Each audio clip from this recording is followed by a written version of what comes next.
Baik, terima kasih Anda masih bersama kami di Sindo Prime dan pemirsa. Kita masih berbincang-bincang dengan Bu Elsa juga dengan Bang David Sitorus. Bu Elsa, tadi kuasa hukum Saka Tatal juga menyatakan begini, bahwa dari berkas Rivaldi ada percakapan dari Widi yang sesuai dengan kesaksian Widi ya, bahwa ada komunikasi jam 10.14. Ada jawaban lah begitu dari Vina, dan yang berarti ada saksi yang disembunyikan oleh penyidik pada saat itu. Dan fakta ini membuktikan tidak ada peristiwa kematian Eki di belakang showroom. Nah, mereka mulai menggunakan bukti-bukti seperti ini. Ada chatnya seperti itu. Nah, bagaimana dengan Anda dan juga Aib menggunakan scientific proof begitu ya? Bukti saintifik apa dari kesaksian Aib yang bisa menguatkan? Saya luruskan dulu masalah adanya outgoing SMS dari HP-nya Vina. Saya mesti luruskan dulu ya, karena itu mau mengatakan bahwa Vina pada jam itu masih hidup. Jadi saya perlu jelaskan. Itu bukan novum, itu ada dalam berkas dari dulu, dan itu sudah diperiksa oleh jaksa, polisi maupun oleh majelis hakim, dan itu dikesampingkan. Kenapa dikesampingkan? Karena tidak cocok dengan, tidak ada persesuaian, karena kan harus ambil namanya fakta yuridis, itu ada bukan fakta persidangan aja, tetapi persesuaian dari keterangan-keterangan dan bukti-bukti yang lain. Karena kan ditemukan Eki dengan helm, ya, sampai dibuka oleh Suroto helm itu ternyata darah semua. Ini rahangnya lepas, giginya lepas, dan kemudian ini batok kepalanya juga hancur. Tetapi helm itu tidak rusak, kacanya aja tidak ada kerusakan sama sekali, tidak pecah. Handphone itu ditemukan oleh Suroto di kantongnya Eki almarhum, dan kemudian celana dalamnya Vina itu ada tidak di tempatnya, tetapi 20 atau 30 cm dari pangkal paha, ya, sehingga terlihat kemaluannya. Dan hal-hal yang lain, motor juga tidak rusak. Nah, kalau kecelakaan itu kan pasti terpelanting dia punya itu, dan ini kacanya pecah. Nah, itu tidak persesuaian. Terus kemudian saya meneliti juga, dari jam 20.20 itu adalah terakhir waktu memang itu SMS-nya, memang Vina yang sebenarnya melakukan itu. Dan itu percakapannya nyambung dari jam berapa, dari jam 20 sampai 22 jam 8.20 itu percakapannya nyambung, karena masalah minta oleh-oleh, beli makanan, segala lupa di situ. Setelah itu stop. Memang ada balasan di situ, ambil voucher di mana gitu. Tapi itu nggak ada balasan lagi dari Vina. Itu cukup lama kurun waktunya. Nah, jam 22.13 lewat berapa detik itu malah dari Vina outgoingnya siapa nih? Padahal kan itu mereka harusnya bercakap, tapi ada kata dari SMS-nya, jangan bilang percakapan ya. Kalau percakapan seolah-olah ngomong ya. Ini SMS. Siapa nih? Nah, di sini saya lihat, oh ini kenapa sih, kalau memang Vina kenapa tanya siapa nih? Padahal kan ada percakapan itu ya, nomor yang sama. Setelah itu telepon itu berdering di outgoing call. Itu 4 kali dalam waktu yang mungkin 2 detik atau berapa. Terus 22.14 yang dipersoalkan itu SMS outgoingnya mengatakan persisnya kira-kira mengatakan, ya kamu tunggu Mac, nanti saya jemput itu. Dah kan? Itu outgoing yang terakhir. Selebihnya jawaban dari sana, incoming. Jadi dari pertimbangan baik polisi, jaksa maupun hakim, itu bukan Vina yang melakukan itu adalah pelaku tindak pidana yang membuat alibi. Karena mereka setelah melakukan pembunuhan, pembantaian di belakang showroom, kalau mereka tinggalkan demikian saja, sudah terbuka itu bahwa itu pembunuhan. Sekarang kan mereka membuat satu debatable, ini memang lihai ini.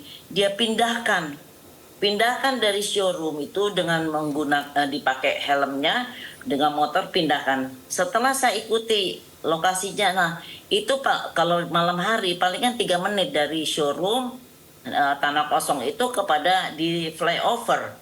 Dan kemudian dia membuat satu alibi, nih masih hidup. Nah sekarang kan sukses dia membuat alibinya. Nyatanya kan tanggal 28 dikubur. Dan kesalahan dari polisi itu polisi lalu lintas itu dia yakin dengan kecelakaan, tapi kesalahan sampai dia kena sanksi karena dia tidak melakukan olah TKP, kecepatan motor, terus pengereman dan ini, terus kemudian sekarang kan dibilang, oh itu dia nabrak tiangnya sampai bengkok. Saya lihat di Google, tiang itu sudah bengkok sejak 2015. Jadi hal-hal ini Google Earth maksudnya ini ya? yang sangat memprihatinkan. Saya lakukan itu sendiri dengan tim saya berapa menit. Di mana warung Nining, di mana warung Madura, di mana showroom, di mana showroom mobil, di mana motor, di mana pencucian motor dan mobil, di mana belakangnya berapa langkah, berapa meter, itu semua kita sudah lakukan satu investigasi sendiri dengan tim sendiri. Baik. Jadi memang ini harus kembalikan kepada polisi. Nah sekarang kan bebas mereka mengadakan podcast.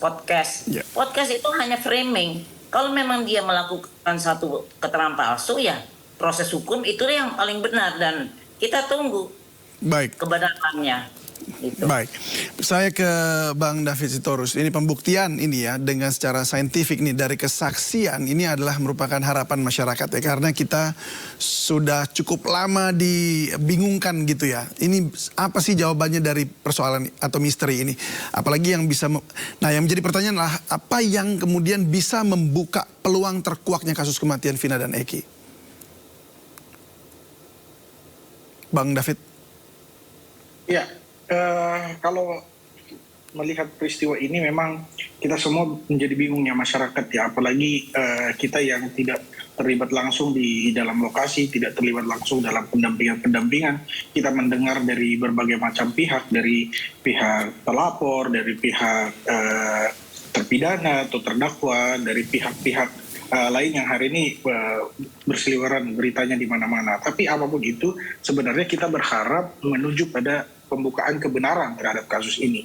Nah makanya catatan kita adalah seharusnya scientific investigation itu yang dilakukan supaya ada pembuktian-pembuktian yang tidak terbantahkan. Hanya itukah saja satu-satunya jalan? Ini sejauh sementara ini ya? Jalannya pasti menuju ke sana lewat proses-proses masing-masing mempertahankan haknya, mulai dari peninjauan kembali, pelaporan, saling lapor, ini dipersilakan dan ini memang jalan untuk menemukan kebenaran yang sesungguhnya dan dari sini pasti akan terbuka.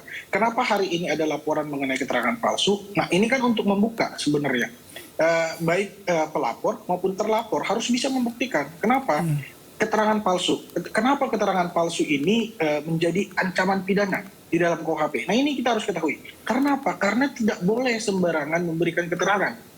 Kenapa tidak ada bukti-bukti palsu kalau memang dipalsukan? Tapi kan sebenarnya kalau memang secara nyata ada pembuktian yang saintifik itu tidak terbantahkan, itu kan sangat jelas. Tapi kalau keterangan ini, keterangan yang tadi dikatakan, mulut orang bisa menyatakan A, bisa menyatakan B. Tapi untuk itulah makanya kesaksian palsu ini, terutama di bawah sumpah, diancam pidana. Supaya tidak sembarang orang melakukan kesaksian. Nah, ini kan sementara ada kesaksian yang diuji. kesaksian terutama saksi-saksi yang menyatakan melihat peristiwa itu. Nah, keterangan mana ini yang dikatakan sebagai palsu? Tentu keterangan semuanya, mulai dari apakah benar itu peristiwanya terjadi, apakah benar dia melihat pelakunya, apakah benar tindakan yang dilakukan seperti apa. Nah, ini kan yang diuji sebenarnya.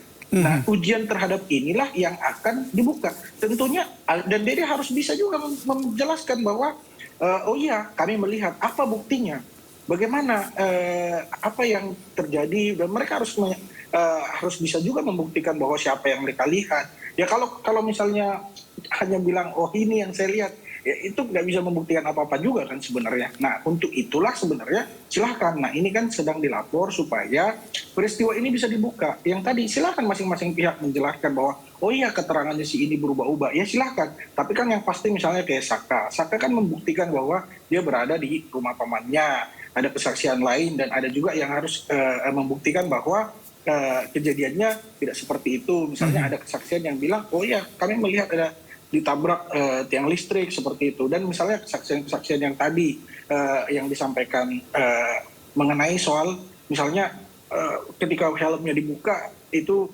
kepalanya pecah apa segala macam, apakah mungkin dalam keadaan kepala sudah pecah dimasukin helm seperti itu kan. Nah, itu kan semuanya kan nanti akan dibuktikan. Nah, tentunya proses inilah yang untuk menuju ke sana, dan kita masyarakat tinggal menunggu. Nah, hari ini kan kenapa hari ini sampai diambil oleh Barreskrim, karena tentunya apa? Karena ini menjadi perhatian publik, dan publik menunggu karena banyak hal yang menurut publik hari ini janggal. Dan kejanggalan-kejanggalan yang menurut publik inilah yang akhirnya membuat Kapolri harus turun tangan, Kabar Reskrim harus turun tangan. Nah, ini yang tidak terbantahkan adalah bahwa banyak hal yang bertanya-tanya, banyak hal yang membuat publik bertanya-tanya, dan yang tidak terbantahkan adalah Barreskrim sampai turun tangan untuk perkara ini. Yang kedua adalah Dede mencabut kesaksiannya, yang dia ketahui bahwa kesaksian itu diancam pidana. Dan ini kan yang penting tuh. Kalau misalnya kesaksian ini diancam pidana dan dia masih tetap mencabut kesaksiannya, berarti ada apa kan seperti itu. Dan dia juga kalau misalnya bisa membuktikan, ya berarti nanti kan akan bisa terlihat nih kebenarannya seperti apa.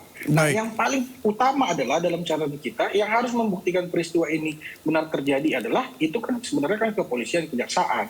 Nah, bagaimana proses-proses ini juga termasuk pemeriksaan-pemeriksaan terhadap penyidik-penyidik waktu itu kan sedang dilakukan juga. Nah, untuk itu proses-proses ini pasti akan menuju kita ke dalam kebenaran yang sesungguhnya seperti apa. Jadi proses ini dilanjutkan, dan menurut saya Dede yang sudah mencabut kesaksiannya, proses lanjut itu akan membawa kita pada semakin terbukanya nanti peristiwa yang sesungguhnya, dan ini yang ditunggu-tunggu oleh masyarakat.